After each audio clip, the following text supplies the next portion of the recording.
Buenas tardes, buenas noches, compañeros. La clase de hoy se titula Hacia una estética sustantiva. ¿Y qué narices es eso? Me preguntaréis, y con razón. Pues bueno, vamos a intentar aclararlo. Es el título del último texto que he subido hoy mismo al blog, que podéis verlo todas, gratis, y no tiene publicidad siquiera.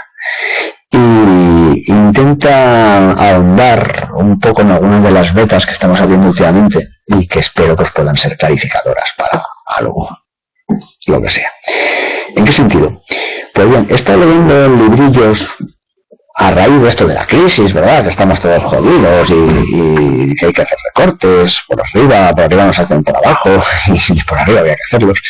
Y intentando pensar esto en función de las necesidades que como trabajadores, como investigadores del área de la estética tenemos, ¿no? A ver qué podíamos aportar, qué podíamos pensar. Y estoy leyendo un libro del año 57 de un señor muy interesante que se llama Polanyi, no sé si os suena Polanyi. A Antonio Balbo seguro que le suena porque es un pitagorín, pero no sé lo demás si le conocéis. Bueno, Polanyi es famoso en el ámbito de la antropología y de la economía antropológica y tal, porque allá por el año 57, y ha llovido, descubrió que las culturas, seguro que os suena, que las culturas así llamadas primitivas, poco desarrolladas o salvajes, ¿no?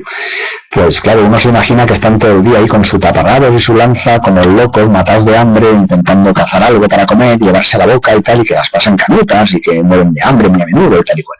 Y Polanyi pues investigó una serie de culturillas así pues eso, primitivas, salvajes y tal y cual, algunas históricas y desaparecidas, otras en cambio todavía vivas, y descubrió que para sorpresa de todo el mundo, esta gentecilla no solamente no lo pasaba tan mal, sino que de hecho trabajaba bastante menos que nosotros. El promedio de horas de trabajo de las culturas estas salvajes, indígenas y tal, es de unas 3 horas y media al día. Y con eso tienen de sobras para comer, ellos, sus hijillos y tal, y no solamente comer. Los primitivos, como Dios manda, no solamente tienen una especie de necesidad de sustento inmediato, son previsores como nosotros, son humanos, ¿no? Entonces prevén un fondo de reserva, para si tienen las cosas mal dadas, ¿no?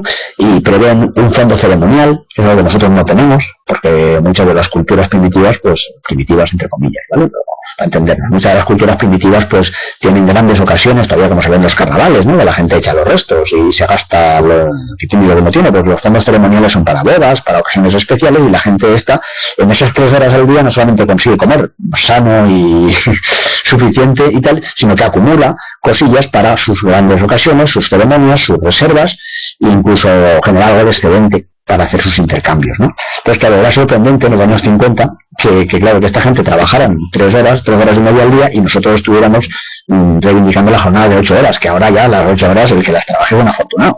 Miradme a mí, de propio la de horas que he hecho. Entonces, está la cosa jodida. Bueno, Polanyi, aparte de investigar estas cosas, se atrevió a postular algo más. Y dijo, vamos a ver, cuando esta gente, estos primitivos, ¿no? Salvajes y tal, hablan de lo económico, porque ellos también tienen sus palabrillas para definir a la economía, y cuando nosotros hablamos de lo económico, a lo mejor estamos diciendo cosas parecidas o a lo mejor estamos diciendo cosas diferentes. Y Polanyi, y creo que eligió no muy bien las palabras, hablaba de una cosa que era el uso sustantivo. Esta palabra pues es un poco apestosa, pero vamos, el uso sustantivo de lo económico, ya hablaba del uso formal. Pues lo explico rápidamente.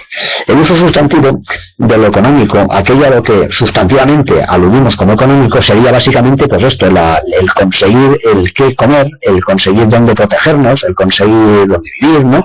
Y el tener pues unas reservas mínimas que nos hagan levantarnos por la mañana con los ojos en blanco, muertos de hambre y sin quedarnos con la boca, ¿no? O sea, el uso sustantivo sería el que atendería nuestras necesidades básicas. Y ese uso sustantivo de lo económico, ese significado sustantivo de lo económico está presente en todas las culturas, porque todas las culturas, por definición, tienen que organizarse para poder subsistir, para poder seguir vivas y para poder reproducirse, ¿no? ¿Qué pasa? Que de alguna manera, en la historia de Occidente, somos muy desarrollados y listísimos, pues ese uso sustantivo que sigue siendo necesario, impepinable, ¿no? Sino que se lo digan a los parados, ese uso sustantivo en un momento dado recibió la visita, por así decir, o recibió como una caravana, se le une a alguien, ¿no? Se le unió lo que Polanyi llama el uso formal. ¿Qué es el uso formal? Dice lo que los economistas de la universidad, los bancos y tal, llaman la economía, que es lo que llama el uso formal, que sería, por así decir, lo que los economistas decían que la economía era como la administración de los recursos escasos, decían. Como no hay para todos, hay que administrar, tal y cual. Y Polanyi dice, bueno, esto es mentira. Dice, quizá en nuestra sociedad los recursos, la comida, el dinero, la vivienda, sea un bien escaso. Que la vivienda precisamente no parece que escasee, viviendas hay muchas, que no nos dejan entrar en ellas, pero vamos, a ver ahí, ¿no? Y comida tampoco es que sea escasa, comida hay muchísima. Otra cosa es que solamente puedas comprarla o pillarla en los contenedores de basura por la noche, que aquí en Madrid te ponen multa. Entonces, bueno, pues Polanyi fue de los primeros que dijo, el problema es la escasez inducida. Claro, el problema es que esta escasez que tenemos que administrar, pues no es un dato irrebatible, no es que la naturaleza sea cruel, malvada y tal y cual, no, que hace sus putadillas, pero vamos, el problema es que de alguna manera en la economía, en la historia occidental, en algún momento a ese uso sustantivo de lo económico se le ha superpuesto, se le ha solapado el uso formal. Y Polanyi dice, bueno, no vamos a hacernos cabrones, vamos a asumir que de alguna manera durante un tiempo estos dos usos han ido juntos, ¿no? Y que la única forma de asegurar la subsistencia de las comunidades vivas en Occidente, en el siglo XVII, XVIII, XIX y tal, era administrando recursos escasos, ¿no? Y entonces, pues esto había que hacerlo, y eso, pues, hacía que se solapara. Vale, la cuestión es, Polanyi dice que, claro, hay muchas sociedades en las que el uso formal de la economía no cuenta. Dice, porque claro, a los amazónicos que están allí cazando sus pececillos, cosechando sus frutas y tal, ellos no perciben que tengan una escasez. Ellos dicen, no, si yo voy al río, me espero media hora o 3/4 y consigo los pececillos que necesito, o las frutas, o lo que sea. Y dejo un montón allí, que se quedan allí colgando del árbol, y vive Dios, ¿para qué las quiero? Si se van a pudrir, si están mejor colgados del árbol, ¿no? Entonces, para esta gente no hay escasez. Por lo tanto, para ellos el uso formal de lo económico no tiene ningún sentido, ¿verdad? Tiene sentido el uso sustantivo. Polanyi lo que dice es, en nuestra cultura, en Occidente, durante un tiempo han coincidido y se han solapado, pero eso nos ha hecho confundir el uso formal con el uso sustantivo, cuando son dos usos diferentes. Y quizá no deberíamos confundirlos, deberíamos diferenciarlos. Porque si ha habido un momento en que han ido juntos, han sido compañeros de viaje, pues seguramente hay un momento en que dejen de ir juntos. Es más, ¿qué es lo que está pasando con la crisis? Pues que el uso formal de la economía, la administración de esa supuesta escasez, lo que está haciendo es ya no solaparse meramente, ya no montarse encima del uso sustantivo, sino que incluso está expulsando al uso sustantivo. Está evitando que nos organicemos sustantivamente para subsistir, para lo básico. Y de hecho hay mucha gente a la que le está de alguna manera, pues de hecho los recortes famosos son justamente eso, son justamente decirnos, en función de las necesidades de la economía, que sabe Dios que será eso, tenemos que hacernos recortes, tenemos que cortarnos por aquí, cortarnos por allá, etcétera. Lo cual es un poco misterioso e inquietante a la par, ¿no? Pues bien, os quería hablar de esto. ¿Y por qué habla Jordi ahora de la economía y de la crisis? Pues bien, hablo de esto porque de alguna manera, seguramente en términos estéticos, que es a lo que vamos, también queda hablar de un uso sustantivo y de un uso formal de lo estético, ¿verdad? El uso sustantivo el uso sustantivo de lo estético tendría que ver, como el uso sustantivo de lo económico, pues con las necesidades básicas, en este caso de nuestra sensibilidad, de nuestro cuerpo sensible, ¿no? De nuestras categorías estéticas.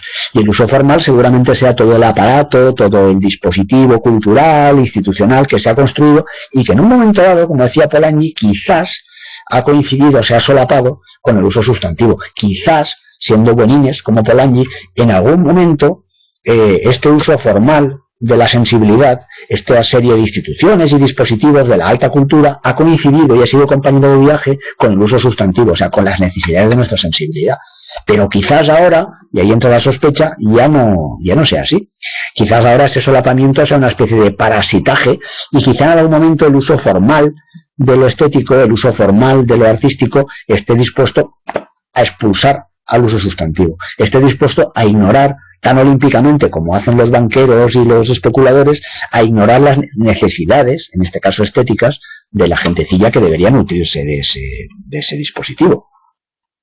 No es que estemos empeñando parte de nuestra sensibilidad, como empeñamos parte de nuestras vidillas, es que de alguna manera incluso nos hacen la sensibilidad imposible o la vida imposible. Esa sería la cosa, iría desde que confundamos nuestras necesidades como seres sensibles con los dispositivos formales que en algún momento han dado cuenta de esa sensibilidad, a que observemos cómo esos aparatos formales, las necesidades de reproducción de ese aparato cultural en un momento dado incluso ignoran olímpicamente nuestras necesidades y las dejan fuera de juego. Efectivamente, vamos a ir entrando en harina. ¿Por qué? Porque estamos hablando todo el tiempo ya de necesidades. Y aquí es imprescindible introducir matizaciones. Ya veo que Antonio ya se ha leído de los satisfactores, que lo tienes truco, chaval, que te lo cuento todo. Claro, pero ahora hablamos de eso, Antonio, para que la gente sepa de qué hablamos, ¿vale?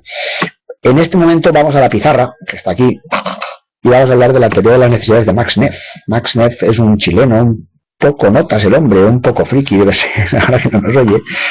Es una especie de alemán. Tú lo dices también, qué bien, qué bien. Vale, pues Max Neff se atreve a lo que no se atreve nadie, a decir lo que son las necesidades de las personillas, ¿no?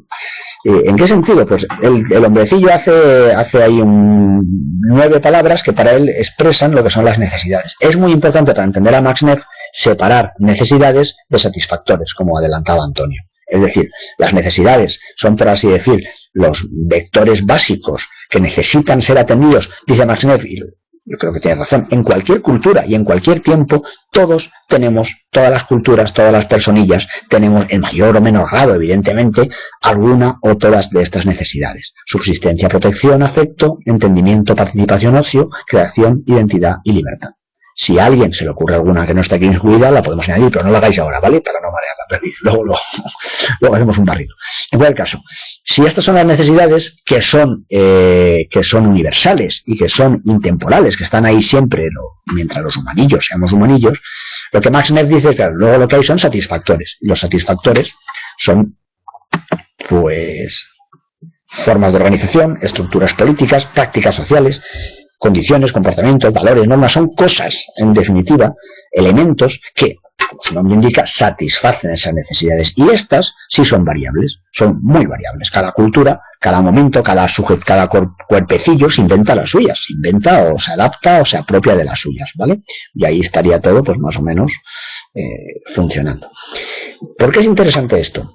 Por muchas razones, compañeros. Porque de alguna manera, ya que hablamos de estética sustantiva, también podríamos hacer una pequeña teoría de la estética, luego entramos en esto con detalle, ¿vale? Del arte como respondiendo, de alguna manera, a todas estas necesidades. En diferentes culturas, en diferentes momentos históricos, por ejemplo, más en el Paleolítico, ¿no? Cuando veíamos las pinturillas rupestres y tal, seguramente el arte, ese arte suyo, estaría atendiendo a necesidades que tendrían que ver con subsistencia, con protección, ¿no? A lo mejor está ahí la cosa.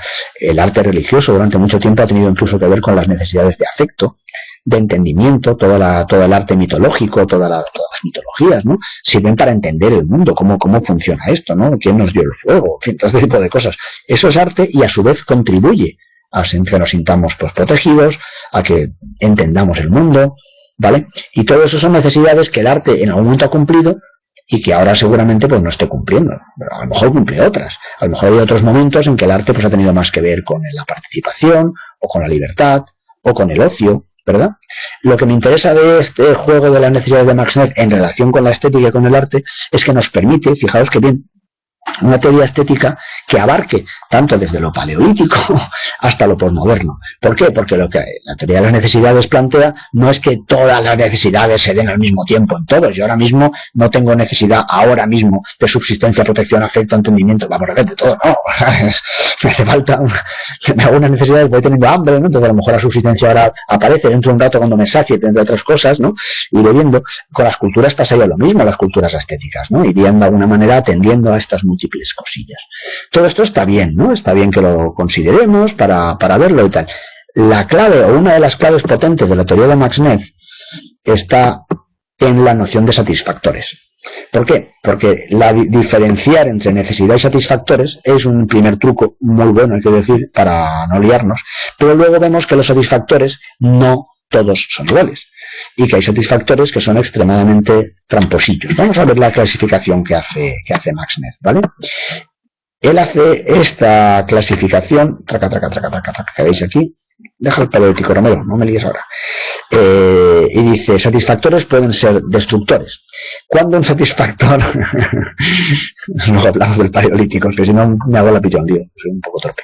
Cuando hablamos de satisfactores destructores, dice Max Neff, pues cuando aquella necesidad que pretenden cubrir, precisamente esa que pretenden cubrir, es destruida por el satisfactor que hemos invocado para ello.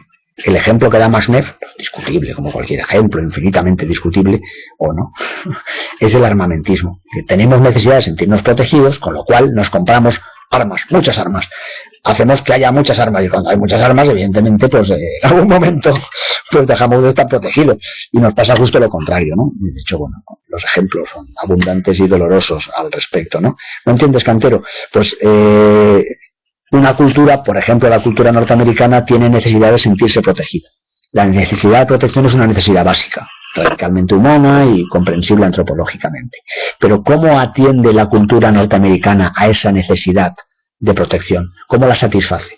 Mediante un satisfactor diferente del nuestro. Nosotros podemos tener, imagínate que en nuestro pueblo tenemos un orden social justo que hace que nadie tenga que robar para comer, o tenemos una política de estupefacientes suficientemente transparente como para que nadie tenga que robar para comprarse caballo, por ejemplo, y entonces pues desaparecen algunos de los problemas de protección que tenemos. Pero hay otra gente que dice que no, mira, vamos a ver, en vez de legalizar las drogas o en vez de facilitar una asistencia social, lo que vamos a hacer es comprarnos un AK-47, una ametralladora de repetición, y para ello el mercado de armas tiene que estar libre. Y claro, yo tengo que ir a una tienda y comprarme mis armas y mi munición, ¿verdad? Claro, lo malo es que entonces el yonki también se las pilla. Y es lo que pasa en Estados Unidos. Al final cualquiera tiene unos fuscos que te mueres, y entonces la necesidad de protección, que era aquella que había que cubrir, se ve de hecho amenazada por el satisfactor que pretendía cubrir esa necesidad. ¿Me entiendes ahora, Cantero? Creo que es bastante sencillo, ¿vale? El ejemplo. Discutible políticamente, ¿no? Pero hoy no vamos a entrar. Estoy dando los ejemplos que da él meramente para que nos entendáis. Porque no vamos a hablar de esto, vamos a hablar de estética, ¿verdad? Que es lo nuestro. Luego están los satisfactores inhibidores, que según Neff son aquellos que, si bien pueden satisfacer una necesidad determinada, inhiben las otras. Por ejemplo, tenemos necesidad de estar entretenidos, todo el mundo, ¿no? Alguien que nos entretenga, ¿no? Entonces ponemos la tele y vemos a la Belén Esteban, ¿vale? Pues la Belén Esteban seguramente nos entretenga. Bueno, es un mal ejemplo, la Belén Esteban me cae muy bien, pero cualquier otra mierdecilla que echen por la tele a lo mejor nos entretiene, pero se nos cepilla la inteligencia, la libertad, la dignidad, en fin, un montón de otras historias. Inhibidores serían los satisfactores que atienden a una necesidad concreta, pero que inhiben o vuelven absolutamente del revés todas las demás o buena parte de los demás, ¿vale? Luego habría satisfactores falsos, hay además pseudosatisfactores. Satisfactores falsos, pues por ejemplo como la democracia representativa, le llaman democracia y no lo es. Es decir, que necesitamos participar en las decisiones de nuestra comunidad, necesitamos sentir que somos parte de un grupo más amplio y tal y cual, y obviamente la democracia representativa es un satisfactor que intenta dar cuenta de esa necesidad y no lo hace fatal. Y no obstante sigue diciendo que lo hace. Pues bien, hay que decir que eso es un falso satisfactor y no pasa nada, se discute y ahí vamos. Luego estarían los satisfactores singulares. Fijaros qué fino es Max Neff. Dice, un satisfactor singular, lo dice él que trabajaba en la FAO, dice, es un satisfactor que atiende una determinada necesidad, pero lo hace de un modo muy aislado. Es decir, atiende a esa y a ninguna más que esa. Y las demás, no es que las inhiba, pero de alguna manera como que las deja de lado, ¿no? El ejemplo que él pone es el de la ayuda humanitaria para la subsistencia, ¿sabes? O el subsidio de paro que te obliga a no trabajar o a no hacer ninguna actividad productiva. Los jubilados muy a menudo se ven en esta especie como de situación, ¿no? En que cobran, pero no pueden hacer nada, están apartados de la vida activa, lo cual genera una especie de situación de babia, de limbo, ¿sabes? En el cual eres algo más que humano y algo menos que humano, ¿verdad? Ese tipo de rollo. Esto me ha dado una clave interesante, pero ahora veremos en la siguiente paginilla, ¿no? Y ahora veréis que tiene que ver con la autonomía. Finalmente dice Max Neff, no vamos a hablar de Marvin Harris de la zapatilla, perdona, que si no me lío. Finalmente dice Max Neff, hay satisfactores sinérgicos. Dice, es decir, aquellos satisfactores que atienden a la vez a varias necesidades. Él pone como ejemplo la lactancia materna, un ejemplo un tanto abyecto en términos psicoanalíticos. Había que ver qué infancia tuvo Max Neff para que se le ocurra la lactancia materna como gran ejemplo de satisfactor sinérgico. Pero tiene razón, claro, la lactancia materna pues al fin y al cabo te da subsistencia. Te lo explico, Lucía, tú también has tenido una infancia difícil, confiésalo. La lactancia materna te da subsistencia porque te da de comer, pero te da afecto, ¿verdad? Que es tu mamacita que te coge en bracitos, estás calentito, y te da identidad, porque de alguna manera te relaciona, ¿no? Evidentemente, te da un montón de cosas, ¿no? Quien haya probado la lactancia materna y se acuerde, pues sabrá que la lactancia materna es un satisfactor sinérgico. Quizá también en ciertas experiencias estéticas, ¿no? En la medida en que efectivamente una experiencia estética te pueda dar, pues eso, libertad, identidad, atender tu necesidad de creación, tu necesidad de participación en una comunidad de gente que entiende lo mismo, ¿verdad? Entonces, de alguna manera, el arte también, más de la lactancia materna, que sin duda es un gran ejemplo, el arte o determinadas prácticas artísticas podrían ser otro ejemplo de un satisfactor sinérgico.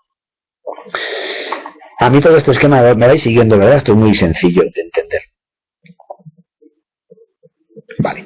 A mí lo que me interesaba de esto era evidentemente relacionarlo. Yo siempre voy muy deprisa, Castro, esto es la ley de la jungla y faltan 4 minutos para acabar la clase, o sea, que os vais a cagar por la pata abajo lo que falta. El tema es que yo lo que quería era relacionar este esquema, que al fin y al cabo es económico, quería relacionarlo con lo estético, es decir, con nuestra sensibilidad. Para todo ello, por lo que os he contado antes, lo del uso sustantivo y el uso formal de lo estético, habrá que dedicarle otra clase a esto y meternos con Damien Hirst y esos tiburones y los sachitos estos, ¿vale? Pero vamos, me quería juntar a esto y a su vez quería hacer una crítica de arte en función de que aquellas obras de arte que no nos gustan o que nos caen fatal y que no sabemos cómo atacar, a lo mejor podríamos atacarlas o podríamos cuestionarlas en función del orden de satisfactor que sean. A lo mejor hay obras de arte como el tiburón de Damien Hirst y habría que ver si es un satisfactor destructor, inhibidor, falso o no lo es. Eso sería un debate interesante para mantener, ¿verdad? Aplicar la teoría de los satisfactores a la crítica de arte y ver qué nos da a entender. Jejeje. Ahí lo podríamos, y ya no estaríamos en el ámbito meramente cantero, que está muy bien llamando escaladuras, vamos, en un momento en que razonaríamos por qué, de la misma forma que razonamos por qué la democracia representativa es un falso satisfactor de la necesidad de participación, o porque el armamentismo puede serlo, pues habría que razonar por qué tal movida, tal obra, tal performance, tal instalación es un falso satisfactor o es un satisfactor singular como una pensión de jubilación o qué coño es eso. Estaría bien verlo, eso lo dejo ahí como un tema abierto, ¿vale? A mí lo único que se me ocurría, oiga, vengo enseguida, no vengo enseguida, me falta un cacho de pizarra, lo siento. Lo único que se me ocurría, hola, saqué el muñeco. Lo único que se me ocurría como una posible, me parece una teoría fantástica la de Max Neff, me encanta. Pero se me ocurrieron algunas cosas que quería añadirle, ¿no? Y es que los satisfactores sinérgicos estos deberían ser universalizables, es decir, yo le aplicaría un filtro kantiano. Un satisfactor puede ser sinérgico, pero si no es susceptible de ser generalizado, si no es susceptible de ser reapropiado por todos los habitantes del planeta, o de una comunidad determinada, o del planeta, ¿qué coño? Pues entonces a lo mejor más que un satisfactor es un privilegio. Y eso tiene otro nombre. Entonces estaría bien, porque por ejemplo la lactancia materna, bueno, quien no tiene mamá ni papá, pues no puede mamar, pero vamos, le puedo buscar una matrona, ¿no? Pero el arte, por ejemplo, es un satisfactor sinérgico universalizable. Es decir, tú puedes disfrutar de un poema de Mallarmé o del flamenco, independientemente de tu condición social, y nadie te lo va a prohibir, ¿no? Si alguien te lo prohibiera o te negara el acceso a ello, entonces ya estaríamos hablando de privilegios y eso sería otra cosa. Por tanto, yo completaría la exigencia de que los satisfactores sean sinérgicos al hecho de que fueran universalizables y además al hecho de que contagiaran autonomía, es decir, al hecho de que expandieran la necesaria autonomía por la que tenemos que pugnar, ¿vale? ¿Me seguís? De Sireno me sigue. Dos cosas. Hablamos de satisfactores sinérgicos, ¿vale? Que son los que atienden a varias necesidades. Lo que digo es que si ese satisfactor sinérgico, ese satisfactor que atiende a varias necesidades, no es universalizable, no es generalizable, entonces puede ser un privilegio. Y digo que si ese satisfactor sinérgico no contribuye a la autonomía, es decir, a la libre determinación de nuestros propios fines y a la organización de los medios para perseguirlos, que os voy a explicar ya a vosotros de la autonomía que no sepáis, camaradas, pues entonces tendríamos un problema también. Pero esto lo dejo ahí como una sugerencia, no lo he pensado bastante, ¿vale? De acuerdo, son las 20:29, jeje, hemos ido rápidos pero hemos llegado a tiempo. La clase de hoy está escrita en el blog, en la última entrada de mi bloguecillo Jordi Claramonte Blogspot, lo podéis buscar. Lo pongo aquí, está exhausta, Castro, pues descansa jclaramonte.blogspot.com, algo así. Vale, pues está escrito ahí en el articulillo de la clase de hoy, básicamente, y algo mejor explicado, espero, ¿vale? Con lo cual podéis revisarlo tal cual, y la semana que viene, si lo vemos interesante u oportuno, pues podemos seguir dándole vueltas a esto, sobre todo a las nociones de crítica de arte, ¿vale? Y vamos a dejarlo aquí porque tengo que hacer la tortilla de patatas, todavía están sin pelar las patatas, y si no es satisfactorio, van a venir mis niños dentro de nada y esto va a ser un desastre, me van a echar de casa, ¿vale? Venga, pues lo dejamos aquí y seguimos hablando. Ya he vuelto a los foros, como veréis, estoy ya sembrando.